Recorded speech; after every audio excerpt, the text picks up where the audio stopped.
اعوذ باللہ من الشیطان الرجیم بسم اللہ الرحمن الرحیم الحمد للہ رب العالمین والصلاة والسلام علی سید الانبیاء والمرسلین وخاتم النبیین۔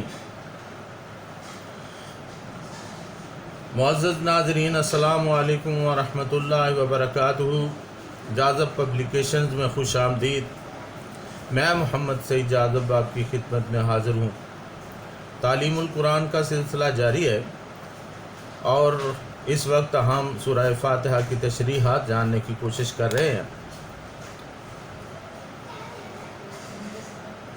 سورہ فاتحہ کی 6 آیت ہے، صراط الذین انعمت علیہم، یعنی اے اللہ ہمیں ان لوگوں کا راستہ دکھا جن پر تیرا انعام ہوا ہے۔ اس سے پہلے 5 نمبر آیت میں اہدنا الصراط المستقیم کا ذکر تھا۔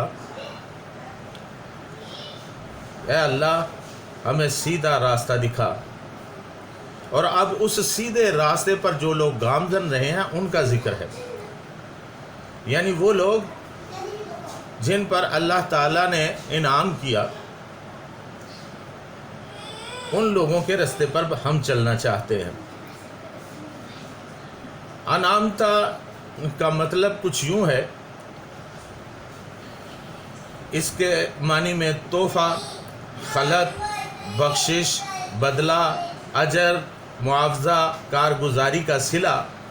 اس طرح انعامتا علیہم کا مطلب ہوا جن پر تیرا انعام ہوا، جن کو تو نے بخش دیا، جن کو تو نے اچھی کارکردگی کا صلہ یا معاوضہ دیا، جن کو تو نے اپنی رضا کا تحفہ دیا، یا پھر جن کو تو نے نیکی کے بدلے اپنی خلعت فاخرہ عطا کی۔ یہ سب معنی اور مرادیں اسی ایک جملہ کی ہیں۔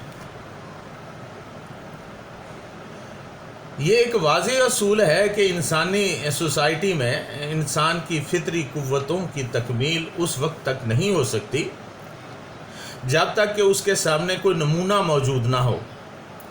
اس نمونے کو دیکھ کر ہی اپنی غلطیوں کی اصلاح کر کے اپنی زندگی کو اس نمونہ کے مطابق ڈھالا جا سکتا ہے۔ چنانچہ قرآن مجید میں اللہ تعالیٰ نے نبی اکرم صلی اللہ علیہ وسلم کو امت کے لیے نمونہ بنا کر بھیجنے کا اعلان کیا ہے۔ پارہ نمبر 21 سورہ الاحزاب آیت نمبر 21 میں ارشاد باری تعالیٰ ہے، لَقَدْ كَانَ لَكُمْ فِي رَسُولِ اللَّهِ أُسْوَةٌ حَسَنَةٌ لِمَنْ كَانَ يَرْجُو اللَّهَ وَالْيَوْمَ الْآخِرَةَ وَذَكَرَ اللَّهَ كَثِيرًا۔ یقیناً تمہارے لیے رسول اللہ صلی اللہ علیہ وسلم میں عمدہ نمونہ موجود ہے، ہر اس شخص کے لیے جو اللہ تعالیٰ اور قیامت کے دن کی توقع رکھتا ہے اور بکثرت اللہ تعالیٰ کو یاد کرتا ہے۔ علماء کہتے ہیں خیر الہدی ہدی محمد صلی اللہ علیہ وسلم، سب سے بہتر طریقہ رسول اللہ صلی اللہ علیہ وسلم کا ہے۔ ناظرین، اس سے پہلے اہدنا الصراط المستقیم کے سلسلے میں بیان ہو چکا ہے کہ صراط مستقیم دراصل وہی ہے جو نبی کریم صلی اللہ علیہ وسلم کا راستہ ہے۔ اسی راستہ کا نام اسلام ہے۔ اسی صراط مستقیم کو اللہ تعالیٰ نے اپنے انعام یافتہ بندوں کی پیروی کے ساتھ مشروط کیا ہے۔ یہ صراط مستقیم کوئی خیالی فلسفہ نہیں بلکہ ایک تجربہ شدہ عملی راستہ ہے جو دنیا کے رسم و رواج سے الگ ضرور ہے، لیکن ہر زمانہ میں کچھ لوگ اس پر چلتے آئے ہیں اور انشاءاللہ چلتے رہیں گے۔ اب ہمیں اگر صراط مستقیم کی تلاش ہے تو ہمیں نئے راستے تلاش کرنے کی بجائے انہی راستوں پر چلنا ہوگا۔ معزز ناظرین، اس راستہ پر چلنے والے لوگوں کو اللہ تعالیٰ انعامات سے نوازتا ہے۔ یاد رکھیے یہ 3 قسم کے انعامات ہیں جو اللہ تعالیٰ انسان پر کرتا ہے۔ ایک تو دینی انعامات ہیں، دوسرے روحانی، اور تیسرے کسبی انعامات۔ یہ تینوں اللہ تعالیٰ کی عطا ہیں۔ دینی انعامات قرآن مجید نے ان کا راستہ بتایا ہے جو زندگی کے ہر نشیب و فراز سے آگاہ کرتا ہے۔ حضور نبی اکرم صلی اللہ علیہ وسلم کا اسوہ حسنہ موجود ہے۔ مفسر قرآن ابو العالیہ رحمۃ اللہ علیہ فرماتے ہیں کہ انعام یافتہ لوگوں کے راستہ سے مراد حضور صلی اللہ علیہ وسلم کی ذات مبارکہ ہے اور آپ کے بعد آپ کے خلفائے راشدین ہیں، خصوصاً حضرات ابو بکر اور عمر رضی اللہ تعالیٰ عنہما، کیونکہ جناب رسول کریم صلی اللہ علیہ وسلم کا ارشاد ہے اقتدوا بالذین من بعد ابی بکر و عمر، یعنی میرے بعد ان دو حضرات کی اقتداء کرو کیونکہ ان کا طریقہ میرا طریقہ ہے، اور پھر باقی سارے صحابہ رضوان اللہ تعالیٰ علیہم اجمعین ان دو کے تابع ہیں۔ یہی وہ لوگ ہیں جو اللہ تعالیٰ کے انعام یافتہ لوگ ہیں، اور جن کے بارے میں پارہ نمبر 5 سورہ نساء آیت نمبر 69 اور 70 میں ارشاد ہے وَمَن يُطِعِ اللَّهَ وَالرَّسُولَ فَأُولَٰئِكَ مَعَ الَّذِينَ أَنْعَمَ اللَّهُ عَلَيْهِم مِّنَ النَّبِيِّينَ وَالصِّدِّيقِينَ وَالشُّهَدَاءِ وَالصَّالِحِينَ وَحَسُنَ أُولَٰئِكَ رَفِيقًا ذَلِكَ الْفَضْلُ مِنَ اللَّهِ وَكَفَىٰ بِاللَّهِ عَلِيمًا۔ اور جو اطاعت کرتے ہیں اللہ کی اور اس کے رسول صلی اللہ علیہ وسلم کی، تو وہ ان لوگوں کے ساتھ ہوں گے جن پر اللہ تعالیٰ نے انعام کیا، یعنی انبیاء اور صدیقین اور شہداء اور صالحین، اور کیا ہی اچھے ہیں یہ ساتھی۔ یہ محض فضل ہے اللہ تعالیٰ کا، اور کافی ہے اللہ تعالیٰ جاننے والا۔ یعنی یہی وہ لوگ ہیں جنہیں اللہ تعالیٰ کی خلت نصیب ہے، جنہیں اللہ تعالیٰ نے بخش دیا ہے، جنہیں اللہ تعالیٰ نے جنتوں کی شکل میں صلہ عطا کیا ہے۔ غرض ہے کہ یہی وہ لوگ ہیں جن پر انعمت علیہم کے تمام معنی صادق آتے ہیں۔ اب آتے ہیں روحانی انعامات کون کون سے ہیں۔ روحانی انعامات میں سے بعض انسان خود اپنی محنت سے کماتا ہے، اور بعض اللہ تعالیٰ کی بخشش اور فیضان سے بھی حاصل ہوتے ہیں۔ انسانی جسم میں روح انسانی اللہ تعالیٰ کا خاص انعام ہے۔ روح حیوانی تو قرار حمل کے ساتھ پہلے دن اپنا کام شروع کر دیتی ہے، جبکہ روح انسانی جو انسان کے قلب میں چوتھے مہینے میں ڈالی جاتی ہے۔ صحیح احادیث میں آتا ہے کہ یہ اللہ تعالیٰ کا خاص انعام ہے۔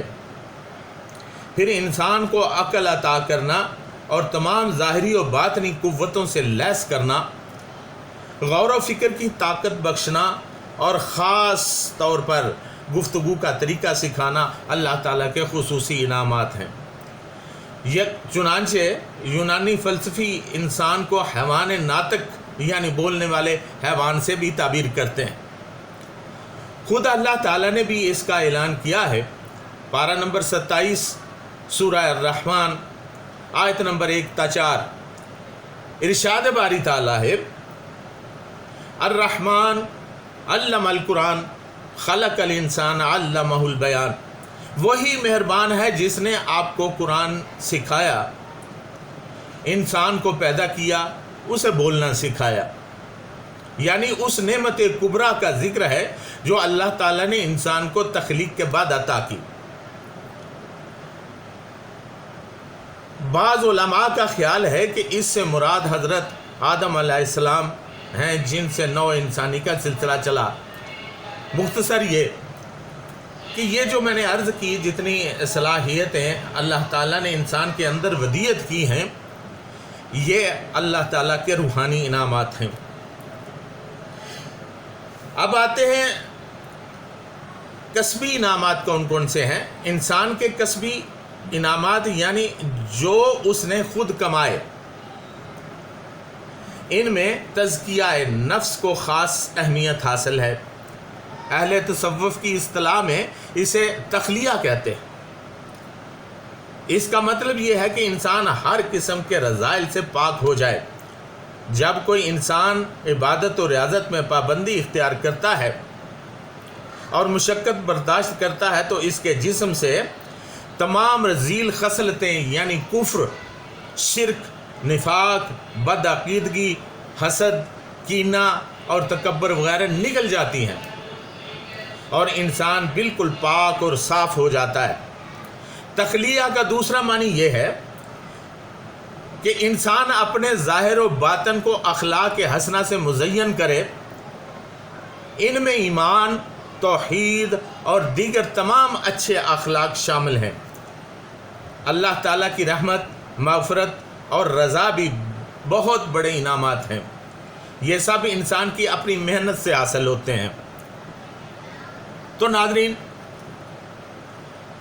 یہ تھے انعام یافتہ لوگوں کی تعریف کہ وہ کون سے لوگ ہیں جن کے رستے پر ہمیں چلنا ہے، اور اس کی دعا ہم اللہ کریم سے کرتے ہیں کہ اللہ ہمیں یہ توفیق عطا فرما کہ ہم ان انعام یافتہ لوگوں کو جن پر تو نے یہ سارے خاص انعامات کیے ہیں ان کے رستے پر ہم چلیں۔ اور ان میں سب سے بہترین رستہ جو پہلا رستہ ہے وہ آقا دو عالم صلی اللہ علیہ وسلم کی اتباع کا رستہ ہے۔ پھر صحابہ اکرام رضوان اللہ تعالیٰ علیہ مجمعین کا رستہ ہے، ان کا نقش قدم ہے کہ اگر ہم ان رستوں پر چلیں گے تو کوئی وجہ نہیں کہ ہم دنیا میں کامیاب و کامران نہ ہو جائیں۔ اور اس کے بعد سلف صالحین کے رستے ہیں، بزرگان دین کے رستے ہیں، اور یہ وہ مستند رستے ہیں جن پر اللہ تعالیٰ کی خصوصی توجہ اور انعام ہوتا ہے۔ اور ان کی جگہ وہ میں نے جیسے عرض کر دیا پارہ نمبر 5 کی آیت میں کہ یہ لوگ من النبیین والصدیقین والشہداء والصالحین میں سے ہیں۔ اللہ سے دعا کرتے ہیں کہ اللہ تعالی ہمیں ان لوگوں کی فہرست میں شامل کر دے، ان لوگوں کی مجلس میں پیدا کر دے، اور ان لوگوں کے ساتھ ہی قیامت کے دن، قیامت کے بعد جنت میں جگہ عطا فرما دے۔ وما علینا الا البلاغ المبین۔